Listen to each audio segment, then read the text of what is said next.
The development of the concept of an independent, separate I, or self, has a flip side, that being a sense of isolation and insecurity. The ego is all about identity, and identity is dependent on contrast to something else. Anything exists relative to what it is not. So the ego is constantly grasping for connection or relation to other to make more concrete its own existence. This is the basis of attachment. We attach ourselves psychologically to things, whether they be inanimate objects, other people, or ideas and beliefs, so as to make more secure the idea of our own existence. It may seem like a weird kind of dynamic, in that we're trying to find ourselves by identifying with something else, but that's how identity works. This need to constantly reinforce our own identity or ego, which is more acute the more spontaneous and unconscious we are, explains just about everything a human being does, from essential drives like survival and the even more fundamental will to power, to things that tend to mystify us, such as a person taking a stance on some issue which is seemingly in opposition to their stated views and values, often expressed as a need to just be different from the rest, rather than lose one's identity in the chaos of groupthink, the identity therein being generated by one's sense of difference and contrast to those others. We want to share because we need to relate in order to anchor our identity in something, but we don't want to lose power in that sharing.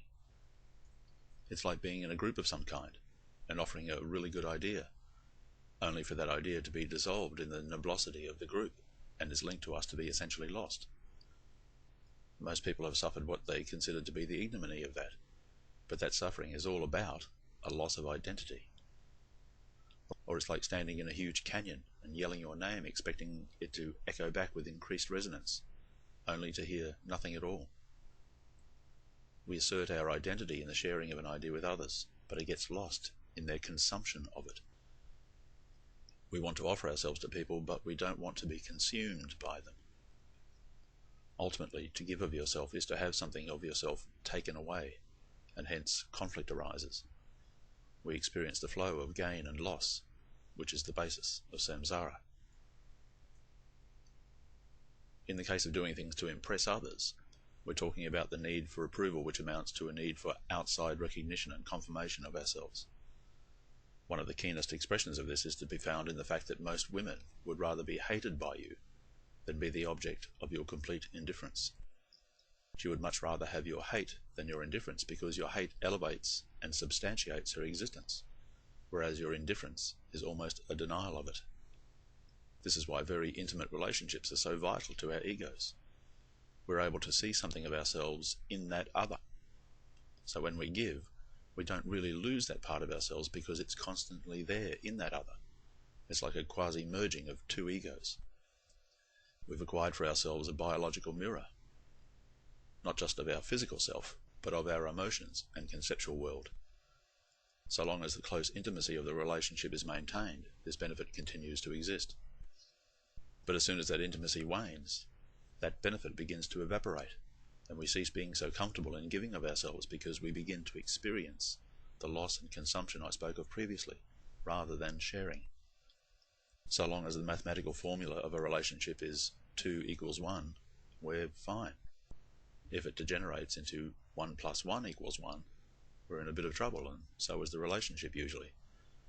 When we reach the 1 + 1 = 2 stage, divorce is imminent. Also, when people court fame, they're expressing the same basic mentality, but there's a negative side to the coin of fame which places one in a constant state of conflict. The basis of that conflict is, I need your approval and validation, but in doing so I lose myself and become an extension of your own ego. The loss of self experienced when a person courts fame is pretty obvious. One only has to look at the lives of celebrities to see that.